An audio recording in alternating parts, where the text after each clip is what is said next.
Welcome to Muddy River News this week, furnished by Harvey's. I'm Bob Goff. Well, we were all happy to see a Quincy area tradition come back and then have to leave again because of, the world went upside down.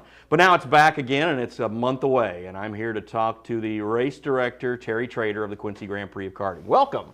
Thank you, Bob. Nice to be here. Got it all ready, right? It's all buttoned up? Great to be on Muddy River News. I haven't been on it before. You're doing a fabulous job, and I'm happy for you. And your crew. I've got a heck of a team. Yeah, I really do. I'm really lucky, and it's been off to a great start. But glad to have you here for your first visit. I'm sure we're ready to race now. It's all buttoned up, ready to go, right? It's pretty good.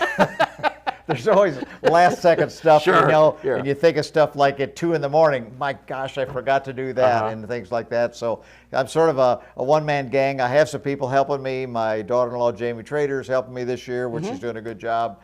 And then I've got Chris Miller is going to be the race director. Randy Folks, the race director for 3 years now. He called me and he says, T, I'm not going to be race director next year. And I thought, what, did I make you mad? He says, no, I want to win a Gussie. Can you imagine that? He says, he's back in the saddle? I still think I've got it enough that I want to win a Gussie, which is, of course, our trophy that we created for the races. It's one of the most unique trophies in the nation, and he wants to come back and try to win one. So that's why he's not race director this year. Yeah, that's one of the many stories Steve Iyer can write about as he prepares for coverage and Randy will everything. be there. He's going to run a bunch of classes and try to do it. But Randy has stayed involved in racing, and he races at Daytona. And I think it was 3 or 4 years ago he took a twin-engine kart on Daytona and ran it at 170 miles an hour. Wow. Yeah. I mean, you wonder at that speed, are the tires going to hold up? No kidding, right? Yeah. So, but no, things are going good. There's still a lot of excitement. Quincy is absolutely amazing. The sponsors, the people that come forward and help me put this on, of course, it couldn't be done without them, really. Right. It's a very costly race to put on with all the barricades and the insurance, the fencing, the people that I hire that come in. I've got probably the best flagman in the nation for. You've seen him. He's a very colorful guy. He's the best. Randy Kugler is a great announcer. You work with him, very professional. I had 2 great announcers with you and him there. Fortunately, you're not going to be there this year, but that happens. If I get back in town Sunday, I'll probably come and hang out in the VIP tent. Good. And we've got, we've got a lot of business people involved, and of course we do the businessman's race, and we still got some openings for that. It's $300. And you basically bring your body and you bring some gloves and a jacket, and we provide everything else, cart, helmet, neck brace, all that. You practice at TNT in West Quincy, and then you get to race in the park, which is the fun thing, and so we usually have about 40 of those, so we got a few spots left on those. That's fun for people. We have the VIP tent, which is a very nice deal. You get preferred parking, you get luxury bathrooms. We give you food and drink. It's you're under the. Tanner and his folks do a nice job with that. Yeah, they do. Really do. Yeah, the Maximilian's tent is really nice, and we got bleachers, and so Ike Miller, of course, and Tanner are tandem up on that, and those 2 young guys do a great job. So, I've got some very good people that are doing a lot of this stuff, but. The Park District course has been phenomenal. They've helped us improve a couple of the corners, which were dangerous. We're doing the start-finish corner, the last corner before you hit to the start-finish line. Because as you know, we had like 3 drivers that got ejected from the carts and literally slid across the start-finish line on their back, you know.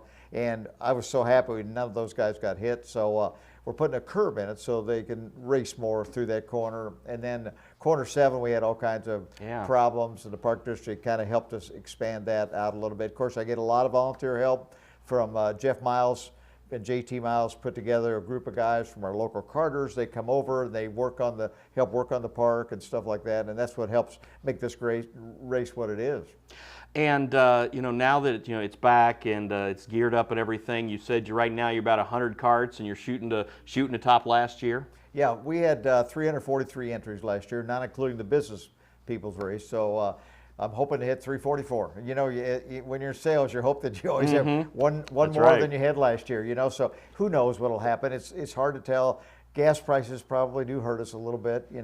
People coming from. We had 17 states represented last year. I have had some entries from California this year that are coming in, and from Florida. So we're trying to build this into a race that everybody's got to come to. We've had last year we added the $10,000 purse. I've got some amazing trophies this year for the guys to come in, not only the Gussie, but I've got some beautiful crystal for the second, third, fourth drivers. And you know, that stuff's expensive, but I wanted people to know when they come here, they're really treated well. And of course, Quincy is unbelievable, the way they open their arms to the karters and all the restaurants and hotels. And you know, it's good for Quincy, but also Quincy's good for karting. It really is. It has been such a great relationship over the years, and it was really something that was missing on the summer calendar for years. And you know, and just, you know, things happen, and it just. But now that it's back, and it's really it seems to be going strong. And honestly, I don't think it missed a beat. No, I don't think so. You know, when Rome Ferrick came to me and said, "Hey, do you want Tara? Would you do the race?" I thought, "Oh my gosh, that's hard to do, man. I don't know. Let me think about it." And I did do it, but you know, Park District has been a phenomenal with the repaving the track. You know, 3 or 4 years ago, it's smooth. It's been nice. So to have the community, you know, governmental body like that, you know, want this to happen and bring people to Quincy, and you know, it's free. You can go into this park and watch the race for free. Yeah. There's no cost, you know. Although we do have some nice concessions and a food court this year, and I think people will like that. And of course, Rinella Distributing is involved, and they're providing you know, a lot of advertising for us. And WGEM, your competitor, of course, is helping out a lot. So, you know, but that's the thing, you know. Sure, it's a community event. And, you know, the radio we station, all work together on this kind of stuff. Yeah. The radio station is helping us a lot. Charlie Ledbetter and his group is helping us a lot. So we need all that, really. I mean, because it is a community project. Yeah. I mean, and it's a nonprofit, and all the money, if we do make any money, we try to put it out into the community to some other nonprofit stuff. And I think when you look at again, those crowds that you talked about, and the people who just come out, and you know, you can control a lot of things about this event, but you can't control the weather. But when the weather is nice, when it's just, and even when it gets a little hot and steamy on those afternoons, still to watch those people out there, whether they're, you know, sipping a Pepsi or sipping a Bud Light or whatever, it's just great to see the people out there enjoying the event. It is. I mean, it's such a great community thing. So many people over the years said, "Hey, when are you going to bring the races back? I used to go as a kid, and I want to take my kids." And it's just a great family day, and of course, probably one of the most beautiful parks in the world, you know, and it's a absolute amazing track for guys to drive on with the elevation changes and the trees and the beauty of that. Yeah, it's really special. And those guys, you know, a lot of those guys who have been involved in and who've come back to race, and a lot of these young guys who are just fantastic, and they're just so dang fast. They are fast. Last year, I think we had the leader had hit 96 miles an hour down the straightaway coming into the start-finish line, and he actually broke a minute on the around the track, the 1.25 mile track. So that's really averaging really fast cornering and everything else. So, but they are good. And this year we did something really kind of cool. Tanner Freiberg came up with the idea. We are offering free entry fee to the top 10 shifter drivers in the nation, the top 10 tag drivers in the nation, and we're offering the free entry fee to the top 3 that in every class that ran at the Cup Kart Nationals, which are the 4-cycle Big Grand Nationals. So I don't know if we had any takers yet, but it was a great promotional deal. E-Karting News had us on the lead story on that kind of thing. So trying to do something different to make this special. You know, they talk about this as a street race, and I tell them it's not a street race. It's the park. Yeah. There's nothing like this particular type of atmosphere. You know, my goal is to make it seem like a Formula One race or an IndyCar race. You know, make it not just a karting race, but an event, and that's, I think, what we've created, really. And I think the other cool aspect is when you talk about the technology of the race. And I mean, yeah, you can sit and you can find a nice spot where you can see a lot of the twists and turns. But when you can look down that app and see how fast those guys are going,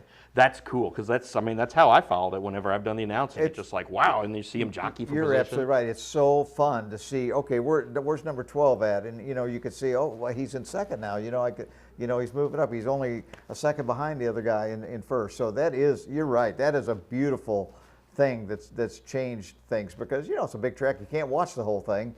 We tried to do the the camera work a couple years, you know, and that worked out pretty well, but we kind of lost the person that was doing that kind of thing. So maybe it'll come back again. My goal someday is to get it on some sort of ESPN 1, Sure. 2, 3 or one of those, you know, it's such a neat event. If we could get people to actually see it, you know, I think they'd change their mind about Well, it. especially, you know, especially like with drone technology and things like that. It'd be so, you think you just have a drone that could kind of follow around that. I think that would, I mean, I know You're there's some right. tree issues, You're but right. still for the most part, I think that could be pretty darn cool. Yeah, it really could. So, but other than that, I think things are going well, and I think we'll have a fantastic race. And like you say, I got two things that I always hope for: good weather and nobody gets hurt. I mean, that's my two goals on everything. So, that remains to be seen for June 11th and 12th. That's what it is. Before you know it, you're gonna have grandkids in this thing.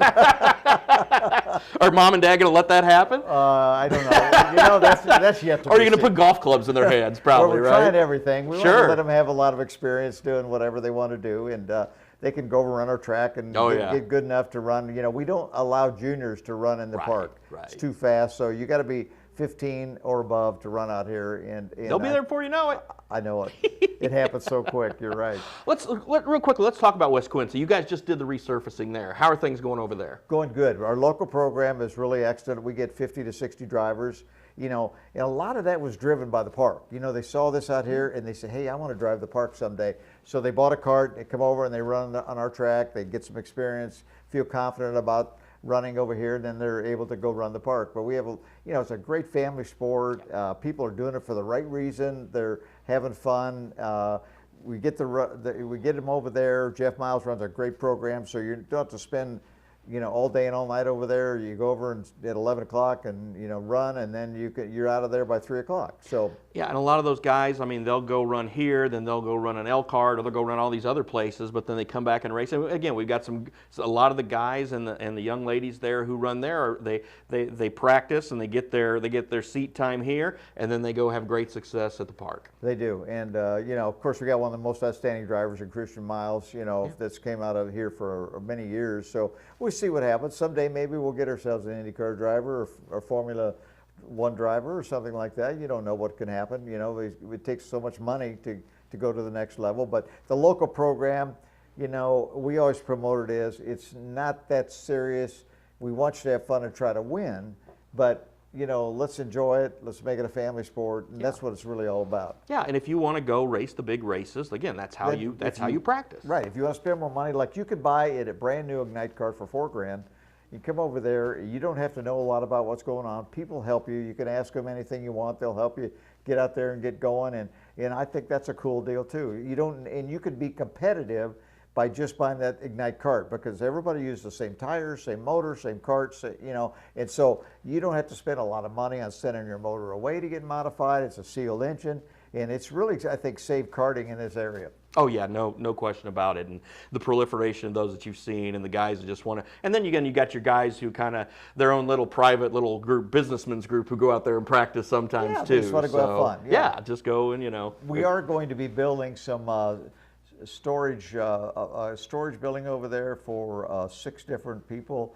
And like, if you are a businessman but you don't want to fiddle around with a trailer, leave it in your garage, unloading and loading, you'll be able to rent the spot. Nice. You can come over there and run anytime you want to on the track. So we're hoping maybe that's the next step. We've had a lot of different tracks have done that. It's worked out really, really well, because people have got their garages full of everything anyway. So this will give them a chance to have their little, what do you want to call, a man cave or whatever, but it makes it convenient for people, and they can come over there anytime and run. Well, I was glad that we could get you by here today. Steve will be in touch shortly to do some more stories that will actually be on Muddy River News as well, and we'll get everybody geared up for the Grand Prix karting on 11th and 12th Bob, of appreciate your promotion of the thing, and I really want, we got to have entries, but we also need people to come out and watch this thing. Yeah. That's what my sponsors want. So Yeah, no doubt about it. Please come out and see the race. Okay? All right, thanks a lot, Terry. Thank you, Bob. Bye. That's all the time we have now for Muddy River News this week. I'm Bob Goff. Have a great week.